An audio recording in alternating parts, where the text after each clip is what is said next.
Welcome back to सॉटिक science. मेरा नाम है शोएब और दोस्तों जैसा कि आप सभी स्टूडेंट को पता होगा, इस चैनल पे नेशनल स्कॉलरशिप पोर्टल की अपडेट दी जाती है तब तक जब तक आपके बैंक अकाउंट में पेमेंट ना आ जाए। दोस्तों ये आज की वीडियो में हम बात करेंगे, लास्ट डेट बहुत करीब है। जैसे कि आप आओगे यहाँ पे नेशनल स्कॉलरशिप पोर्टल पे और यहाँ पे क्लिक करके स्कीम ऑन एनएसपी पे क्लिक करोगे तो आपको जितनी भी स्कीम है यहाँ पे आप क्लिक करके यहाँ पे देख सकते हो student application open till date, यही आपकी लास्ट डेट है। जैसे 31 अक्टूबर है, 31 अगस्त है, यहाँ पे देख सकते हो 31 अक्टूबर है। इसी तरीके से जिस डिपार्टमेंट के अंतर्गत आपकी स्कीम है उसकी लास्ट डेट देख सकते हैं। इससे ये पता चल गया कि लास्ट डेट आपका बहुत करीब है। तो चलिए जल्दी जल्दी हम यहाँ पे प्रोसेस जान लेते हैं, चाहे आप फ्रेश कैंडिडेट हो या रिन्यूअल। ये भी जानेंगे दोस्तों अपने फॉर्म को कैसे आप स्टेप बाय स्टेप फिल कर सकते हैं। चाहे आप किसी भी स्कीम के हो, थोड़ा बहुत चेंजेस हो सकता है, चाहे डॉक्यूमेंट अपलोड में या थोड़ा बहुत आपका कुछ एक्स्ट्रा डॉक्यूमेंट लग सकता है, लेकिन प्रोसेस सबका सेम है। अगर आप एकदम बिल्कुल फ्रेश हो, अगर आपको कुछ भी नहीं पता है नेशनल स्कॉलरशिप पोर्टल में, तो सबसे पहले आपको ओटीआर करना पड़ेगा, जिसका मतलब होता है वन टाइम रजिस्ट्रेशन। दोस्तों ओटीआर आप कैसे कर सकते हैं, या तो मोबाइल ऐप के थ्रू कर सकते हैं या डायरेक्ट आप वेबसाइट से कर सकते हैं। मैं रिकमेंड करूंगा कि आप ओटीआर ऐप से ही करिए, बाकी मैं वेबसाइट से भी बता देता हूं। दोस्तों यहाँ पे आने के बाद से, यहाँ पे करने के बाद से आप apply one time OTR registration पे जैसे क्लिक करोगे दोस्तों, यहाँ पे आपका एक ऑप्शन आ जाएगा रजिस्टर योर सेल्फ पे क्लिक करोगे, ये पेज ओपन हो जाएगा जहाँ पे आपको इस चीज़ को पढ़ लेना है। फिर चेकबॉक्स पे क्लिक करके नेक्स्ट पे क्लिक करना है। इसके बाद से ये पेज ओपन हो जाएगा जहाँ पे अपनी मोबाइल नंबर डालोगे, ओटीपी डालोगे, ओटीपी यहाँ पे एंटर करोगे, कैप्चा को फिल करके वेरीफाई करोगे। फिर इस तरीके से आपका रजिस्टर मोबाइल नंबर पे ये जैसे ये गाइडलाइंस पे क्लिक किया, इसी तरीके से ऐसे ये रेड कलर हो जाएगा। फिर ये ई-केवाईसी आपको करना होगा, जिसमें फेस ऑथेंटिकेशन का, फिर आपको मोबाइल ऐप का तो जरूर यूज करना होगा। फिर लास्ट में आपको एक रेफरेंस आईडी मिल जाएगा, उससे आप अपना पासवर्ड वगैरह चेंज करके और फिर यहाँ पे आने के बाद से अप्लाई फॉर स्कॉलरशिप पे क्लिक करके आप लॉगिन कर सकते हो, जैसे कि यहाँ पे आप देख पा रहोगे। अब दोस्तों हम एक काम करते हैं दोस्तों, एक बार मोबाइल ऐप से कर लेते हैं। तो आपके मोबाइल में दो एप्लीकेशन होना चाहिए, एक एनएसपी ओटीआर जिसका लोगो ऐसे दिख रहा होगा, और आधार कार्ड फेस आरडी एप्लीकेशन जिसका लोगो ऐसा दिख रहा होगा। दोनों आपको मेक श्योर इंस्टॉल करके दोनों ओपन कर लेना है। जैसे बैकग्राउंड में चलता है कोई ऐप, उस तरीके से ओपन कर लेना है। सबसे पहले ओपन करोगे तो आपको इस तरीके का यहाँ पे पेज दिखेगा, जहाँ पे आपको यहाँ पे लॉगिन होगा। अगर पहले से ओटीआर है तो आप लॉगिन कर, बट हम ओटीआर के लिए कर रहे हैं तो हमारा रजिस्टर पे क्लिक करेंगे। आप यहाँ से फेस ऑथेंटिकेशन अगर आपका पेंडिंग हो गया, वेबसाइट से किए थे, तो यहाँ से आप डायरेक्टली फेस ऑथेंटिकेशन करके अपना स्टेप डन करेंगे। बाकी मैं रजिस्टर पे क्लिक करता हूँ। इसके बाद से रजिस्टर पे क्लिक जैसे ही क्लिक किया मेरे दोस्त, तो आपको यहाँ पे कुछ ऑप्शन दिखा जाएगा, वो मैं आपको बता देना चाहता हूँ। ऐसे जैसे वो टर्म्स एंड कंडीशन जैसे उसमें वेबसाइट में था, इसको आपको रीड करना है। फिर दोस्तों ये रीड करने के बाद से आपके सामने ये पेज ओपन हो जाएगा, जहाँ पे आपके पास आधार कार्ड तो होगा ही, आई होप सो नहीं होगा तो आप इस तरीके से आप कर सकते हैं। ये इस ऑप्शन से मैं मानता हूँ आधार कार्ड है, आधार कार्ड वाले ऑप्शन सेलेक्ट करेंगे, आधार नंबर डालेंगे, सेंड ओटीपी पे आपके नंबर पे यहाँ पे 6 अंक की ओटीपी जाएगी, इसको एंटर करेंगे, कैप्चा को फिल करेंगे और दोस्तों यहाँ पे वेरीफाई पे क्लिक करेंगे। ई-केवाईसी वाला हो जाएगा ओपन, और इस तरीके से आपका ई-केवाईसी ओपन हो जाएगा। यहाँ पे आपको रेफरेंस नंबर मिलेगा, उस रेफरेंस नंबर से अब आपको ओटीआर फाइंड आउट करना है। आपके मोबाइल नंबर पे जो आप मोबाइल नंबर रजिस्टर दिए तो उसके नंबर पे एक रेफरेंस आईडी गया होगा, उस रेफरेंस नंबर को यहाँ पे डालना है, सेंड ओटीपी। फिर एक ओटीपी 6 अंक की आपके मोबाइल नंबर पे जाएगा, उसको आप यहाँ पे फिल करना है, फिर कैप्चा को फिल करना है, नेक्स्ट पे फिल करना है। नेक्स्ट पे जैसे क्लिक करोगे आपको इस तरीके से आपका यहाँ पे हो जाएगा। अब लिखेगा नॉट वेरीफाइड, मतलब आधार फेस आरडी एप्लीकेशन जो हमने बोला था, इसको डाउनलोड करके बैकग्राउंड में ओपन करते रहना है। अब इसकी बारी है, तो आप जैसे ही Aadhaar proceed for face authentication click करेंगे, ऑटोमेटिक अगर ये बैकग्राउंड में ओपन रहेगा ऐप तो ये खुल जाएगा। फिर आपको ये चेक बॉक्स पे आपको जो दिख रहा है, इस चेक बॉक्स पे क्लिक करना है, प्रोसीड पे क्लिक करना है। जैसे ही प्रोसीड पे मेरे दोस्त क्लिक करने की कोशिश करोगे, आपका यहाँ पे प्लीज ब्लिंक टू कैप्चर इस तरीके का होगा। अगर ग्रीन आया तो सही है, रेड आया तो प्रॉब्लम आ रही है। इसको आप यहाँ पे क्लिक करके आप अगेन रीटेक ले सकते हो, जैसे मोबाइल में लेते हो या पीछे की कैमरे से ले सकते हो। अगर रेड आ रहा है तो प्रॉब्लम आ रही है। इस तरीके से दोस्तों आप यहाँ पे आधार कार्ड फेस आरडी एप्लीकेशन, जैसे ही आप आधार कार्ड से फेस आरडी एप्लीकेशन आप करोगे, ओटीआर नंबर और एक अजीब सा पासवर्ड आपके मोबाइल नंबर पे जाएगा। फर्स्ट टाइम लॉगिन करोगे तो आपको बताएगा कि क्या आप पासवर्ड चेंज करना चाहते हैं, तो वो आप पासवर्ड चेंज कर लीजिएगा। लॉगिन कैसे करेंगे, यहाँ पे क्लिक करके अप्लाई फॉर स्कॉलरशिप पे क्लिक करेंगे, और मैं आपको ये बता दे रहा हूँ, आप आधार कार्ड से ये वाला ऑप्शन होगा तो इससे मत लॉगिन करिएगा, लॉगिन विथ ओटीआर से करिएगा। ओटीआर पे क्लिक करने के बाद से पासवर्ड पे क्लिक करेंगे, या फॉरगेट पासवर्ड अगर नहीं मिला होगा तो आप कर सकते हैं, लेकिन आपको पासवर्ड पे क्लिक करेंगे, एक बार और विंडो ओपन होगा जहाँ पे आपको पासवर्ड चेंज करने की कोशिश की जाएगी। फिर आपको कुछ यहाँ पे जैसे ही आप क्लिक करेंगे, यहाँ पे अप्लाई फॉर स्कॉलरशिप का एक ऑप्शन आ जाएगा, और जैसे ही आप अप्लाई करेंगे चेक बॉक्स पे क्लिक करेंगे, आपसे पूछेगा कि क्या आपका आधार कार्ड ई-केवाईसी से लिंक है या नहीं, वो सारी चीज़ें चेक बॉक्स पे क्लिक करेंगे। और फिर दोस्तों फाइनली आपका यहाँ पे इस तरीके से ओपन हो जाता है, और फिर उसके बाद से आप इस तरीके से इस पेज पे आ जाएंगे, जहाँ पे आपको अप्लाई फॉर फ्रेश आएगा। अगर आप फर्स्ट टाइम फ्रेश आए, रिन्यूअल स्टूडेंट है, तो आपका यहाँ पे इस तरीके का ऑप्शन आ जाएगा, यहाँ पे माई एप्लीकेशन रिन्यूअल एप्लीकेशन एक यहाँ पे फ्रेश वाला होगा, और इसी के नीचे यहाँ पे एकेडमिक ईयर 2024-25 आपका ये प्लस लिखा होगा, जो आपका फ्रेश वाला होगा और यहीं पे रिन्यूअल का एक ऑप्शन दे देगा। यहाँ पे क्लिक करने के बाद से दोस्तों यहाँ पे देख सकते हैं जैसे कि यहाँ पे एक्टिव दिख रहा है तो ये प्रोसीड पे क्लिक करना है, ठीक है। और यहाँ पे आपको दिख रहेगा फिल योर एप्लीकेशन, अभी करंट स्टेटस आपका सबमिट योर एप्लीकेशन, क्योंकि आपने फॉर्म को सबमिट नहीं किया है तो हम फिल योर एप्लीकेशन पे क्लिक करेंगे।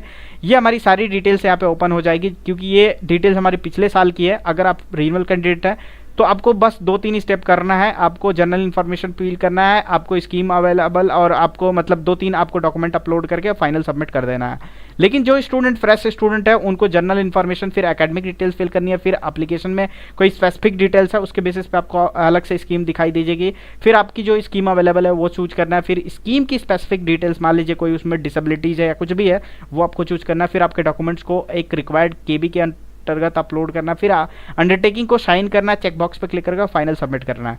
चलिए एक स्टूडेंट का यहाँ पे हम फिल करके दिखाते हैं। जनरल इन्फॉर्मेशन में ऑलरेडी ये फील्ड है तो यहाँ पे आप देख पा रहोगे ये सारी चीज़ें, तो इस तरीके से यहाँ पे आप देख पा रहोगे ये सारी चीज़ें यहाँ पे फील है, कुछ चीज़ें सिक्योरिटी पर्पज के लिए ब्लर है। तो यहाँ पे क्लिक करने के बाद से दोस्तों यहाँ पे देख सकते हैं जो चीज़ें नहीं फील हुई हैं या गलत है उसको हम यहाँ पे करेक्ट कर सकते हैं। इसके बाद से सेव एज नेक्स्ट पे क्लिक करेंगे, सेव एज ड्राफ्ट पे नहीं क्लिक करना है, सॉरी सेव एज ड्राफ्ट पे पहले क्लिक करना है, ताकि आप अगर सपोज इट यहाँ पे डॉक्यूमेंट नहीं है दूसरी बार आप फिल करने आओगे तो आपको फिर से दोबारा सारी डिटेल्स यहाँ पे फिल नहीं करनी है। अब ओके पे क्लिक करूंगा, ओके पे क्लिक करने के बाद से दोस्तों यहाँ पे क्लिक करूंगा और यहाँ पे आपको गेट इंस्टीट्यूशन पे या तो ये आप AISHE कोड के थ्रू जा सकते हैं या यूडाइस कोड के थ्रू, या फिर सेलेक्ट स्टेट, यहाँ पे जैसे यहाँ पे मैं अपना स्टेट सेलेक्ट कर लेता हूँ, डिस्ट्रिक्ट सेलेक्ट कर लेता हूँ और अपना इंस्टीट्यूट का 2-3 अक्षर डालूंगा, सर्च पे क्लिक करूंगा, यहाँ बहुत सारे इंस्टीट्यूट आएगी, सेलेक्ट कर लूंगा। तो ऑलरेडी मैंने सेलेक्ट करके रखा है, इस तरीके से देख सकते हैं। प्रेजेंट क्लास कोर्स यहाँ पे आप देख सकते हैं 8 है, जो भी है हम यहाँ से सेलेक्ट कर लेंगे, हमारे क्लास की स्टार्ट डेट कब है वो चूज कर लेंगे, और ये जो हमारी चीज़ें हमारे काम की हैं वो आप फिल कर सकते हैं। जैसे कि रजिस्ट्रेशन इनरोलमेंट नंबर नहीं पता है तो क्लास के इंचार्ज से पूछिए, ये रोल नंबर वगैरह ये सारी चीज़ें, section mode of study, hosteller है तो यस करना, नहीं है डे स्कॉलर है तो नो करना। अगर हॉस्टलर करते हैं तो आपको सर्टिफिकेट दोगे तो फायदा होगा, नहीं दोगे तो कोई फायदा नहीं है। प्रीवियस एकेडमिक ईयर में आपको रिजल्ट पे, ऐसा नहीं है कि कोई कहते हैं स्टूडेंट हमारा यूपी बोर्ड नहीं दिख रहा, भाई आप रिजल्ट पे चेक करो ना, जो आपके 10th के ऊपर क्या लिखा है, same board of higher education या इंटरमीडिएट कॉलेज ऐसा कुछ भी लिखा है वो आप सर्च करिए। ये नहीं कि बिहार बोर्ड है मेरा, झारखंड बोर्ड है, सर्च करोगे झारखंड बोर्ड नहीं आएगा, उसका अलग नाम होता है। वेबसाइट पे भी यूपी बोर्ड के जाके देखोगे तो नहीं मिले, जो आपके रिजल्ट जिस टाइम इशू हुआ था उस पर देखो सबसे पहले टॉप में क्या लिखा है, वो आपको डिटेल यहाँ पे चूज करना और उसी के अकॉर्डिंग उसी के हिसाब से एकदम एग्जैक्ट फिल करना, अदरवाइज आपका यहाँ पे दिक्कत हो जाएगा। प्रीवियस एकेडमिक ईयर में आप देख पा रहे बहुत सारे स्टूडेंट यहाँ पे कंफ्यूजन है रिन्यूअल वाले कि हमें प्रीवियस ईयर की क्लास की डिटेल देनी है या क्लास 12th की।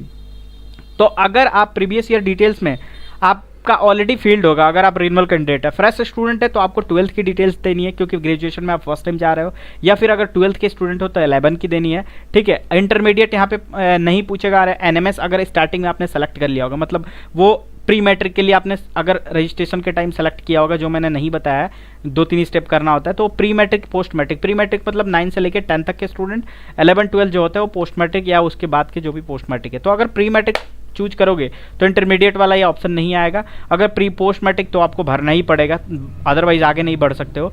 ये क्लास की परसेंटेज अगर मान लीजिए आपका CGPA में है तो 9.5 से मल्टीप्लाई करना होगा, ठीक है। अगर मान लीजिए 75.4 है तो उसको 75% लिख सकते हैं, वैसे तो ये ले लेगा अगर आप डालोगे तो ऑटोमेटिक, बस 9.5 से आपको मल्टीप्लाई करना है। कंपटीशन एग्जाम डिटेल्स में देखिए ये एग्जाम अगर आपने क्लियर किया है तो ही फिल करिएगा, नहीं क्लियर किया है, इसका सर्टिफिकेट नहीं है तो आप मत फिल करिएगा, क्योंकि इसी बेसिस पे इनको बेनिफिट मिलेगा। अगर नहीं फिल करना है तो आप ऐसे ही इसको छोड़ दीजिएगा, फिर इसको सेव एज ड्राफ्ट पे क्लिक करना है ताकि सारी डिटेल आपकी अगेन सेव रहे, और उसके बाद से सेव एज नेक्स्ट पे क्लिक करना है। फिर इसके बाद से यहाँ पे एक ऑप्शन आएगा एप्लीकेशन स्पेसिफिक डिटेल्स और नॉट रिक्वायर्ड, मतलब अगर यहाँ पे मैंने बताया ना 3-4 ऑप्शन होते हैं एप्लीकेशन स्पेसिफिक डिटेल, आपकी एप्लीकेशन कोई स्पेसिफिक डिटेल्स तो नहीं है, उसके बेसिस पे आपको अलग से स्कीम मिलेगी। तो मेरा तो कोई नहीं है तो मैं कंटिन्यू पे क्लिक करूंगा, या तो गो एकेडमिक डिटेल्स आपको लगता है कुछ यहाँ पे गलत हुआ है तो आप वहाँ पे जाकर सुधार सकते हैं, तो मैं कंटिन्यू पे क्लिक करता हूँ। यहाँ पे मेरे सामने एक स्कीम आ गई, मैंने ऑलरेडी सेलेक्ट कर लिया, आपके में दूसरा स्कीम आ सकता है, आपके एलिजिबिलिटी के क्राइटेरिया या डिफरेंट टाइप की स्कीम है, तो मल्टीपल स्कीम शो करेगी, तो आप उसको गाइडलाइन से चेक कर सकते हैं कि इसमें ज़्यादा पैसा मिलता है तो वो आप चूज कर सकते हो मेरे दोस्त। फिर सेव एज ड्राफ्ट पे क्लिक करेंगे, ओके पे क्लिक करेंगे, फिर सेव एज नेक्स्ट पे क्लिक करेंगे। ओके पे क्लिक करेंगे। अब देखो स्कीम अवेलेबल भी मेरा ये तीनों चारों ये ग्रीन हो गया। अब मेरा लास्ट 2 और है, एक है स्कीम स्पेसिफिक और अपलोड डॉक्यूमेंट। नेक्स्ट पे क्लिक करूंगा, यहाँ पे लिख रहा है द स्कीम सेलेक्टेड जो मैंने किया उसमें स्पेसिफिक डिटेल्स की रिक्वायरमेंट नहीं है, तो मैं भाई नेक्स्ट पे क्लिक करूंगा, आगे बढ़ूंगा और मेरा इस तरीके से ये भी ऑप्शन डन हो गया। अब मेरा डॉक्यूमेंट का यहाँ पे आ गया। डॉक्यूमेंट में देख सकते हो यहाँ पे बीडी साइन वर्कर का सर्टिफिकेट मुझे चाहिए, तो अभी फिलहाल के लिए मेरे पास नहीं है, तो मैं अभी आगे नहीं फिल करूंगा, बट मैं आपको बता देता हूँ आगे आपको कैसे करना है। यहाँ पे 200 केबी के अंतर्गत आपको फिल करना है। 200 केबी से मतलब आपको 20 केबी के बीच से 500 केबी अभी इन्होंने कर दिया, पिछली बार 200 केबी था, तो 20 केबी से 500 केबी के बीच में आपको डॉक्यूमेंट अपलोड करना है। ध्यान रहे आपकी क्वालिटी मैक्स टू मैक्स होना चाहिए। पहले 200 केबी था तो स्टूडेंट क्या करते 20 केबी तक 21 केबी 22 केबी 23 केबी अपलोड कर देते थे और वहाँ पे इतनी ब्लर आती थी और वो रिजेक्ट हो जाता था फॉर्म।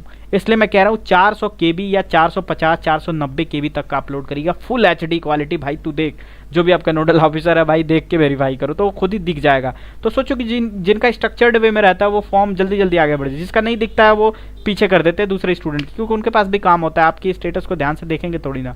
तो इस चीज़ का खास ख्याल रखिएगा। इनकम सर्टिफिकेट में आपके पापा की डिटेल्स होगी, आपका नाम आपके पापा के नाम से मतलब आपके नाम से रहेगा, लेकिन पापा की डिटेल से आई मम्मा का जो भी है आपका जो अर्निंग फैमिली मेंबर होगा उसका होगा। इस तरीके से सेव एज नेक्स्ट पे क्लिक करना है और फिर अंडरटेकिंग लेना है, फिर फाइनल सबमिट करना है और इस फॉर्म को उठा के आपके कॉलेज के इंस्टीट्यूट नोडल ऑफिसर को देना है, जो आपके एप्लीकेशन में दिख जाएगा कि आपके फॉर्म को कौन वेरीफाई करेगा। ठीक है, आप जैसे ही योर स्टेटस पे क्लिक करोगे। इसके अलावा दोस्तों कोई भी डाउट आ रहा है तो नीचे आप कमेंट सेक्शन में कमेंट जरूर ड्रॉप कर दीजिएगा। इस चैनल पे दोस्तों हर एक कमेंट की यहाँ पे रिप्लाई की जाती है और इसके साथ ही आपको इंस्टा पे भी आप पूछ सकते हो कोई भी इशू है। तो मुझे लगा एक चीज़ आपको बता देना चाहिए, तो चैनल को सब्सक्राइब कर लीजिए। मिलते हैं नए वीडियो में। Thank you so much for watching this video.